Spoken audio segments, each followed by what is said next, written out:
live. Morning. You're not live. I can still say good morning, and I like the Rattlers. Yeah. Sorry. I was pleased with it. I think having fun is key, right? First committee. Good morning, this is General Housing, it's Friday morning, and we are here with more of our introductory meetings with folks that we will probably see again, and certainly issues that we will see and hear again throughout the session. And with us this morning is Sue Minter, who is the Executive Director of Capstone Community Action, which is based in Barrie. She'll give her full spiel, but she is also my constituent, and I served with, she was the I was going to say former seatmate. That's right. She was the senior member of the Washington one district back in early in the many years ago. And so Sue, we're going to go around the table and introduce ourselves. Tom Stevens from Waterbury, represented Waterbury, Bolton, Huntington, and Buell's Gore. Saudia Lamont, representing Memorial Washington District. Elmore, Morrisville, Worcester, Woodbury, and Northern part of Stowe. Emily Krasnow, Chittenden 9, which is South Burlington. Ashley Bartley, which is Fairfax and most of Georgia. Wonderful. Caleb Elder from Starksboro, and it's Bristol, Starksboro, Lincoln, and Moncton. Nice. Dennis Labonte, Caledonia 3, Linden, Sutton, Newark, Sheffield, and Wheelock. Wow. I'm Elizabeth Burrows, and I live in West Windsor, which is part of Windsor 1, which also includes Heartland and Windsor. Larry Lieber, Essex, Orleans 1 District. Mary Howard, Rutland District 6. Robin Chestnut Tangerman, Rutland Bennington District. It's great to see you again, Sue. So Sue, we invited you in because the services that Community Action provides fits under one of the legs of the stool, which we'll talk more about, which is I'll get to it. yes. And many of the folks on my committee are new to this portfolio for housing. And, we've been asked to be more broad. And we always welcome Capstone or any Community Action to find out what services you provide on the behalf of the Vermont government in many reasons, or the US government. And so if we could just get a general idea of Capstone is the Central Vermont Community Action. We know that there's community actions across the state. And then I wanted to follow that with, it's been crazy forever in your world, but the last couple of years with the pandemic, it's been this high and low situation, and we just wanted to get an update on what you're seeing in terms of homelessness, in terms of poverty, in terms of housing for the folks that you work with. So Great. welcome. Thank you so much, Mr. Chair and members. I am excited to see you and be with you today. It's fun as you introduce yourself, because it was many moons ago, but it's funny when you say your district, I'm like, oh, that's so-and-so's district, right? Yeah. Terrible. But I know the districts have changed and that you are part of Washington, which was interesting. So I want to just say, for the record, Sue Minter, Executive Director of Capstone Community Action. And with me today is Ramsey Papp, who is the Housing Program Manager for Capstone and has been with Capstone, I think she told me, since 2006, and has done a lot of things, but since 2013 focused on housing. So she has a lot more sort of direct service information and understanding than I do. So I wanted to make sure she was here to answer your questions if I couldn't, and to share whatever perspective she might want to. And I will say, Mr. Chair, I'm going to be doing like an orientation on our work, specifically and especially around housing, thinking a bit about the pandemic and the moment we are in. I am going to do my best, to refrain from talking about what we want you to do in specifics. We welcome to be able to come back at another time. So I'm gonna.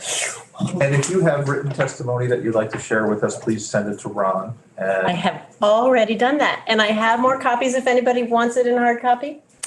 And I also have some other fun goodies for anyone who wants them in hard copy, which I will present digitally as well, about our programs and services, a little bit more annual report, et cetera.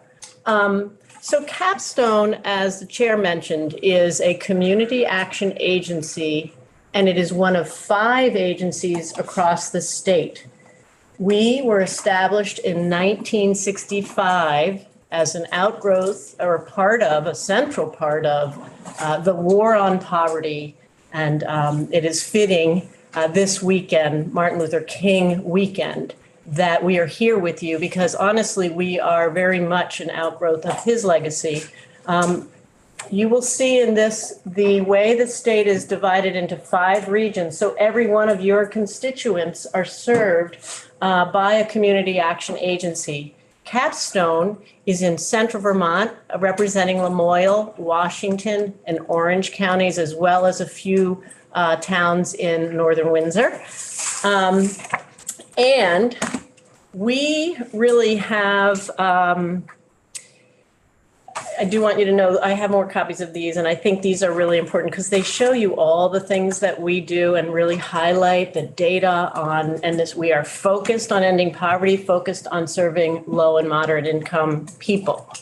And we have a very broad array of programs, whether it is looking at home weatherization, which the state supports us with. You'll hear about that with your climate action work. We run Head Start, which is early childhood education. We're part of that discussion that you'll be having today, this session. We do workforce development. We do micro business planning and development for very tiny businesses. The best way to get out of a recession and out of poverty is to have new businesses, more businesses. Micro businesses under 5 people is the largest type of business in Vermont. We support those folks.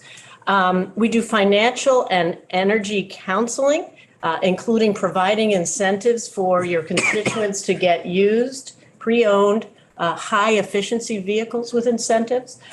We do volunteer income tax preparation. So we have lots of different programs, and each of us are independent nonprofits with separate boards, but we work together really jointly on this mission of ending poverty. And we think about it as a 2-pronged approach.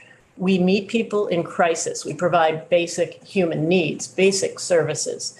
For us right now, that's about food access, heat in the winter, and housing. But we also provide tools and opportunities to build ladders out of poverty, which is why we have so many other kinds of programs. We really look at the whole person. And I think that our wide array is because poverty is very complex.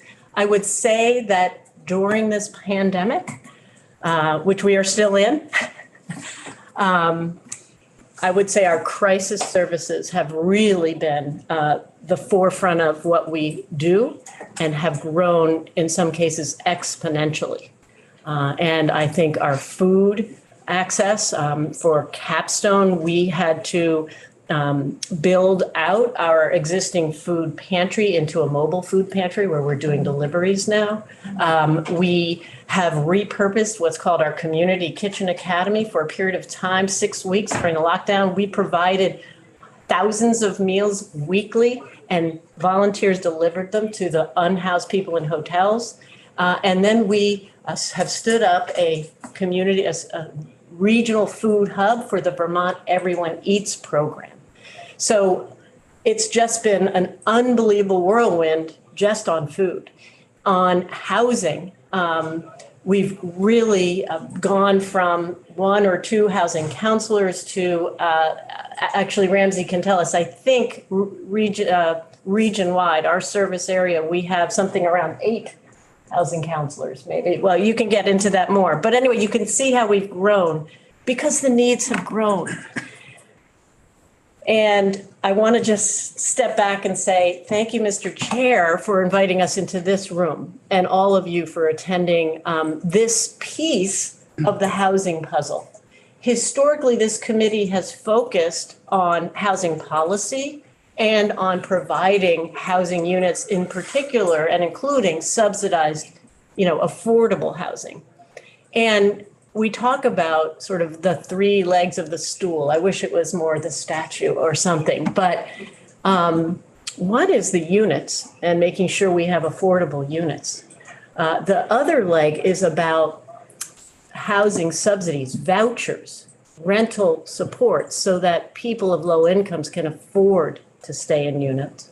And then the third is this area of providing services, actually serving the people. And I happen to have worked for 10 years in the Department of Housing for the state of Vermont. I never understood this piece of it until I became a director, had the honor and privilege to direct this organization, which exposed me in an extraordinary way to sort of the breadth and depth and the complexity of poverty and the number of people in poverty. So the community action agencies are sort of a part of a much broader orchestra of support systems for people in housing, facing housing insecurity, whether they are homeless in shelters or currently in the hotel system, or whether they are fleeing domestic violence, whether they are in transitional housing. There is a very wide array of people. And one of the beauties of community action is that we see ourselves and try to work as that coalition and collaborative partner. So in Washington and Lamoille counties, we are part of what's called or in each of the three counties, part of what's called the continuum of care. And I'm not going to get too much further into this because there are yet another wide network of organizations loosely affiliated that collaborate in coalition. Across the state, those coalitions are networked under something called the Vermont Coalition to End Homelessness. That is another organization, Martin Hahn, you might want to have in here because he could speak more to that system. Next week is Homelessness Awareness Day. Correct. I know. Okay. Thank you. So if you want more on that, there's a lot more to talk about. I can say that in Washington County, where we have the largest in our region number of folks in unhoused, I participated during the height of the pandemic 3 times a week, and then every week, and then every other week, and now monthly in the Washington County Homeless Action Team. And just so you understand, it includes public safety departments from our major cities. It includes our interfaith network. It includes youth activists and outreach. It includes the Family Center of Washington County, the Good Samaritan Haven, and Down Street Housing. So it's a lot of people that are working together on this very complex web. And I just want you to know it's not all about community action, but we are pretty much a part of all of those different organizations. In fact, the Family and Community Support Services, which is the department that Ramsey is a leader in, they actually are part of 40 tables across our region of organizations. So there's a lot going on. But I think that I want to just sort of help you understand what we do in housing services. So Capstone provides overall housing assessments and navigation services to help connect homeless and housing insecure households with appropriate housing, right? We help make sure they get it. Those assessments, for example, we have been in each and every hotel doing one-on-one assessments of the conditions, the situation that every person finds themselves, every person willing to be in this assessment process, and then working with us to find another solution. We also often offer ongoing housing case management to keep in touch with these clients, to make sure they are good tenants, to collaborate with the landlord if necessary. And we manage 6 what are called emergency transitional units. So we actually move people in and out on behalf of landlords in some instances for people in crisis. This is a lot. In my testimony, you'll see, I have an outline of all of the kind of services, both for Capstone and our largest partner, the CVOEO, the Champlain Office of Economic Opportunity, which serves Chittenden, Franklin, Grand Isle, and Addison, large district. They do even more than we do because they've got Chittenden in the largest number. So if you're interested, there's an outline of both of our services and the number of people we support. I want to expand that Capstone staff have provided significant direct assistance to clients to help access the Pandemic Rental Assistance Program, VRAP, Vermont Emergency Rental Assistance. And this is what you're going to probably hear more about, because this is the program that has supported now over 1,700 households in area hotels, which is basically winding itself down completely at this moment at the end of March, which is why I think it's important you're hearing about this. And I want to just say we're incredibly proud to have been part of the unbelievable heroic work of the state in the state of Vermont that actually made sure every individual could find safe housing throughout this pandemic. It is extraordinary. I think we should all be hugely proud of it. I want to kind of just say that at Capstone and throughout the Community Action Network, we believe that safe and secure housing is not only a human right, but it is essential to the public health of our overall community. Not just the overall health, but our security and our vitality. And I think this pandemic has really underscored that we are only as healthy and well and strong as our most valuable member or vulnerable member of our community. I really also want to just say out loud and appreciate the state of Vermont employees. You know, there have been tremendous efforts for the service organizations that I'm representing, but everyone has been working so tirelessly and have become quite connected. We've partnered really well with the state.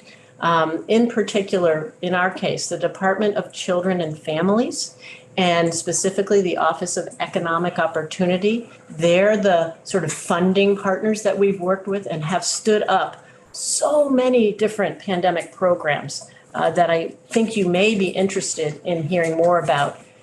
But I think it points to the jurisdictional division, not only in the legislature, but in state government, where you've got the Department of Housing, where I worked for 10 years, working on developing housing and planning, but the Human Services Agency that actually supports folks who are very vulnerable and who need additional kinds of support. So that's, I think, why it's been a divide. The House Human Services Committee, I believe, will also hear this testimony and dig in. And I will just highlight that the Budget Adjustment Act, which is right now in House Appropriations, is in part dedicated to what is coming next, because the housing in the hotel system is ending in March, which is this state fiscal year, and the Budget Adjustment Act looks at changes to the state fiscal year that we are in. So just putting that in your mind, that you may want to receive testimony about that, or someone at least listening in, perhaps to House Human Services, about that question, because it's a big issue that you'll hear more about on Homeless Awareness Day. And I guess the point being that the sad reality now is, from where we sit, we find ourselves really at the precipice of potentially losing the very support systems that we have worked tirelessly to build over 2.5 years. And this is the moment that you all really enter the story.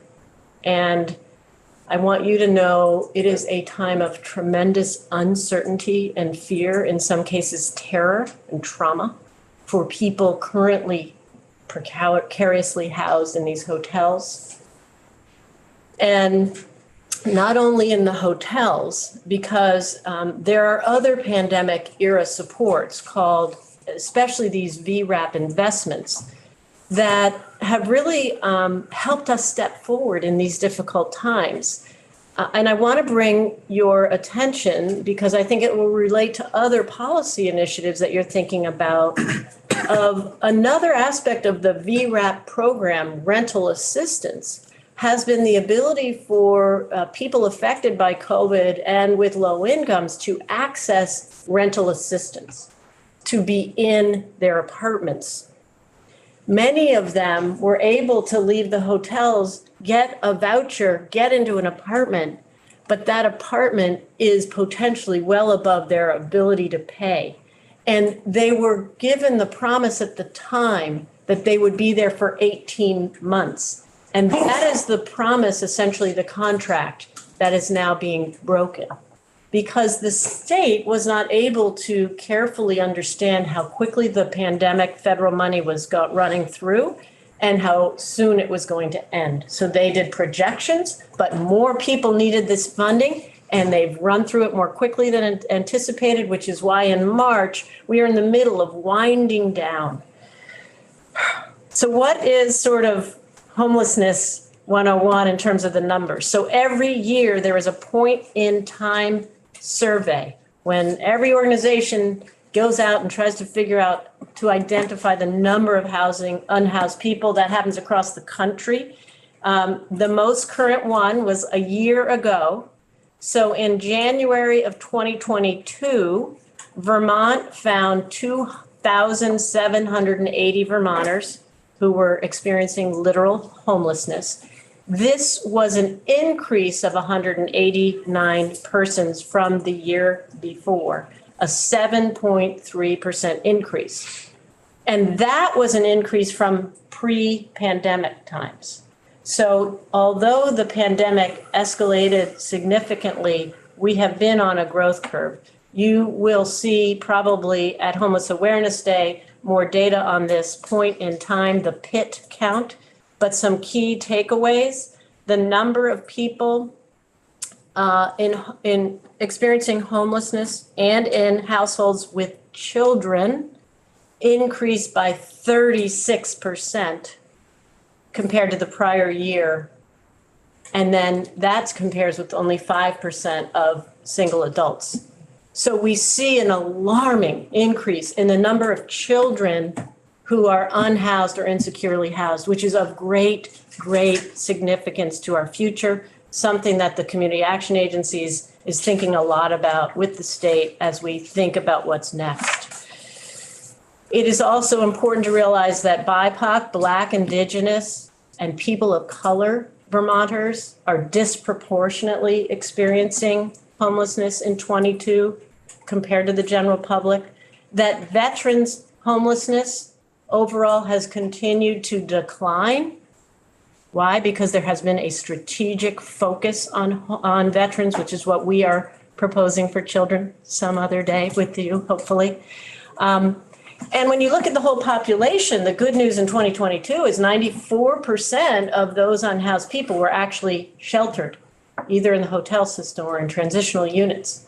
And that's good news, but sadly, something that we don't know whether it can continue. I'm just going to tell you from my view in Washington, Lamoille, and Orange County.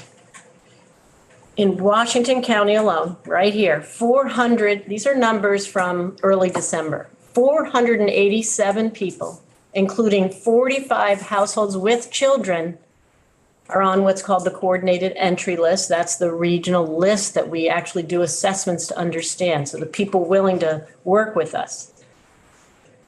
70 people were guests in the Good Samaritan Haven, which thankfully, because of your investment, was able to dramatically improve from a house and congregate shelters to purchasing a motel and turning it into individual units with dignity and community, much better facilities happening across the state. But even in early December, 80 people we were able to assess. This was actually based on a specialized count in September, 80 people unsheltered. On top of all of what I told you, that's just Washington County. In Lamoille County, we knew of 153 adults and 62 children that were experiencing or at risk of homelessness. And in Orange and Northern Windsor, 157 households, including 22 households with children. So that's just in my service area of central Vermont. And that's the population that we, Community Action, along with our network partners, have been trying to support and stand up. And that's the population that we're desperately worried about what comes next. There are over 10,000 people who have utilized the VRAP assistance, the voucher program to get into housing. How many of those are going to be able to stay in that housing? We don't have the data. We don't do assessments on those. That's in a big database that the Vermont State Housing Authority manages. But we are extremely concerned about many of those people who will not be able to stay there, some of whom right now may be facing eviction. And I think you'll hear from the Vermont Tenants Advocacy, right? Everyone. Heard from Legal Aid. Legal Aid, yeah. Thank you. Every one of these people, and I'm almost at the end of my testimony, but I just want to say every individual has an incredible story. I've included a few stories in my testimony. A woman fleeing domestic violence with her 2 children had been homeless since 2018. We were able to help her find housing in August of 2022 through the VRAP. She expected 18 months and has now been told that this will end prematurely. She's not exactly sure yet when. Her income is at the 30% of area median income, but it is unlikely that she will be able to continue to pay a $2,000 monthly rent in Lamoille. Single, fleeing domestic violence with 2 children. A man on a fixed disability income, and that's a whole other huge population and getting larger.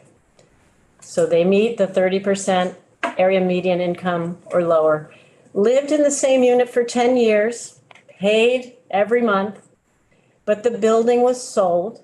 I heard a story of this. The rent was increased. VRAP helped him save him from eviction, but the landlord recently raised the rent again and intends to raise again.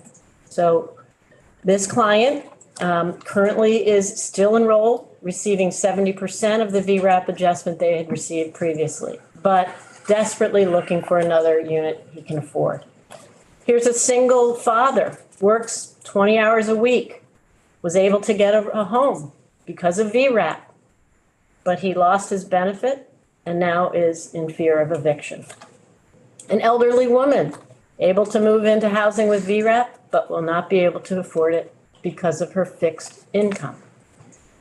And this is one that breaks my heart. A family of siblings, all in their 60s, all with intellectual disabilities, walked a walk-in into Capstone, I think it was early November. They had lived in their Berry City apartment for 30 years, but they were evicted because the house was sold and they had nowhere to go. Thankfully, we were able to get them into the new Good Samaritan Haven, but that is temporary. These are the kinds of stories that walk in our door every day and are amongst your communities, but you probably don't know and see them for the most part. But they're the ones who we encourage you to continue to care about. I do want to just complete the testimony by emphasizing that there are also powerful stories of hope that we provide every single day. Last year, just in Washington County, Capstone and our partners were able to find stable housing for 107 households, including 45 with children. In Lamoille County over the same period, we were able to house 37 households, including 14 families with children. So there really are substantial victories that we celebrate and we cling to, honestly. because it is very hard to do this direct service work. And honestly, they could not have been achieved without the array of services that you all in the legislature have supported, or your predecessors if you're new here. Again, we want to just recognize that this pandemic has highlighted so many things, but essentially, I think this need for the three-legged stool to include both units and the policies to support those, the rental subsidies, where people can meet the needs of the landlord who need a higher rent, but can't afford it because they're on a fixed income, or possibly working 3 jobs and have children, and also the actual services for folks who need additional supports. We're in historic and unprecedented times in so many ways, but we cannot turn our backs on our vulnerable neighbors. So we ask that you not give up on the people who need you, to persevere, to stay engaged, and to focus on these dramatic needs. We have made so much progress and need to continue with strategic housing investment in all 3 areas. And we see this as your time to continue this momentum, understanding, as we do now, the acute needs for housing services. We don't want to focus on ending a program, but on building the next generation, building off of the lessons learned to take us forward. As I said before, our communities are only as strong as our most vulnerable members. And I'll end with a quote from Martin Luther King. "The time is always right to do what is right." Thank you so much for your time. Thank you so much. Thank you. 2 things, and for all of us, but one of the things about this work, housing in this committee, is its focus on the invisible, which is poverty. Sitting in this committee for all these years, I don't think, I'm not blind to poverty, but many Vermonters are. You don't think about people who are struggling, Vermonters who are struggling, out of sight, out of mind, et cetera.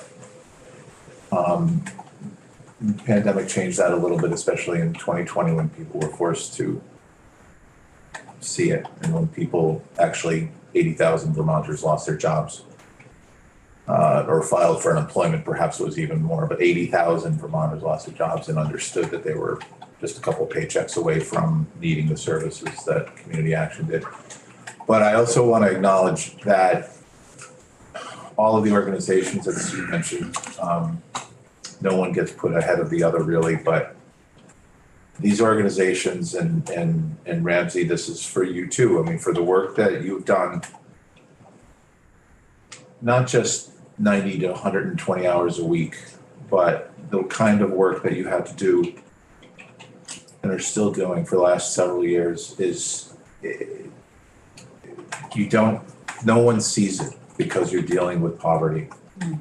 And so if there aren't 50 people at the corner, that's a success, right? If there's not 50 people at the corner of State and Main, that's a success. But for those of us who don't experience it, only seeing 1 or 2 people seems like a failure. That's our culture. But I just want to thank you for the commitment and for the struggle to apply the appreciative inquiry that you started to apply at the end, that it's easy to point out the deficiencies of what we're doing in government and in these programs and the fears that we have without acknowledging and appreciating the successes that out of the 2,500 people who needed to be in hotel rooms in May of 2020, 1 person passed away because of COVID. So that's a success story. I mean, the state acknowledged, identified, and took care of what they could take care of. This transition back to reality, again, community action is nothing but flexible. But I just wanted to make sure that publicly we acknowledge that your organization and organizations like yours are burned out. That we need to recognize it's not always just another raise that will help, but that time and energy and acknowledgement of the work that you're doing is important. And I imagine that you're having capacity issues like everybody else, especially in the service trades. But just know that at least in this committee, you will always have an ear or a set of ears. And we'll be working towards a common goal of trying to make sure that the vulnerable Vermonters that we can identify and that want to work with us have the tools to continue. Thank you. And I really do want to say to Ramsey, it has been an unbelievable time, and it's one thing to try to direct this amazing team. And by the way, 176 employees in all of those regions, 5 different offices.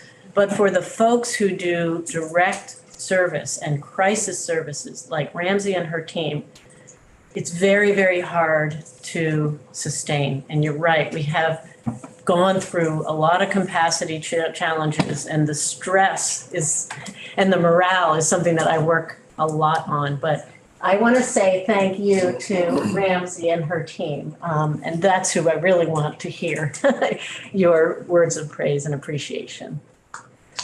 Before we go, Ramsey, we have a few more minutes. Do you have anything that you would like to add from the work that you've been able to do? I'm sure I can say a few. Oh. Sorry, I'm not totally shy. My camera is being weird, and when I turn on my mic, the camera goes out.